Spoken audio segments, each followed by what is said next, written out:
3 मार्च का दिन निरंतर प्रगति, मानसिक स्पष्टता और कर्मसिद्धि का प्रतीक माना जाता है। इसलिए इस दिन किया गया शुद्ध संकल्पयुक्त उपाय जीवन की रुकावटों को कम करके स्थायी उन्नति का मार्ग प्रशस्त कर सकता है। प्रातः ब्रह्म मुहूर्त में उठकर स्नान करें। स्वच्छ हल्के पीले, सफेद या हल्के गुलाबी वस्त्र धारण करें। घर के पूजा स्थल या उत्तर पूर्व दिशा को स्वच्छ करें और एक चौकी पर स्वच्छ कपड़ा बिछाकर घी का दीपक, धूप, तांबे के पात्र में जल, चावल, अक्षत, हल्दी, कुमकुम, गुड़, लौंग, इलायची तथा एक छोटा कागज और लाल नीला पेन रखें। पूर्व दिशा की ओर मुख करके बैठे। 3 बार गहरी श्वास लेकर मन को शांत करें और यह संकल्प ले कि मेरे जीवन की सभी बाधाएं दूर हो, मेरे कर्म सफल हो और मेरे परिवार में सुख शांति बनी रहे। दीपक प्रज्वलित करें, धूप अर्पित करें और 11 या 21 बार ओम का जप करें ताकि मन और वातावरण की नकारात्मक तरंगे शांत हो।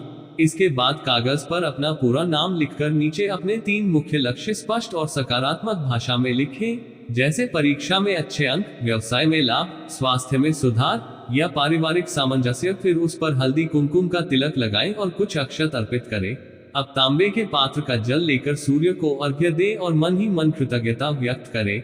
इससे आत्मबल और निर्णय क्षमता में वृद्धि होती है। इसके पश्चात 7 दाने चावल और एक लौंग अपने सिर के ऊपर से 7 बार घुमाकर किसी पौधे की जड़ में डाल दें। ये क्रिया बाधा निवारण का प्रतीक मानी जाती है। दिन में कम से कम एक सेवा कार्य अवश्य करें, जैसे पक्षियों को दाना डालना, किसी जरूरतमंद को भोजन कराना या माता पिता गुरु का आशीर्वाद लेना, क्योंकि सेवा और दान से उपाय की शक्ति कई गुना बढ़ती है। दोपहर या शाम को 10-15 मिनट ध्यान करें और अपने लक्ष्य को पूर्ण होता हुआ कल्पना में देखें। यह अभ्यास अवचेतन मन को सकारात्मक दिशा देता है। संध्या समय पुनः दीपक जलाकर सुबह लिखा हुआ संकल्प पढ़ें, 3 बार धन्यवाद व्यक्त करें और उस कागज को अपने अध्ययन स्थान, तिजोरी या पर्स में सुरक्षित रखें। इस उपाय के स्थायी प्रभाव हेतु अगले 11 दिनों तक प्रतिदिन एक छोटा दीपक जलाकर यह वाक्य दोहराएं, मैं अनुशासित हूँ, परिश्रमी हूँ और मेरा भाग्य मेरे कर्मों से निर्मित हो रहा है। साथ ही नकारात्मक वचन, आलस्य और अनावश्यक विवाद से दूरी बनाए रखें।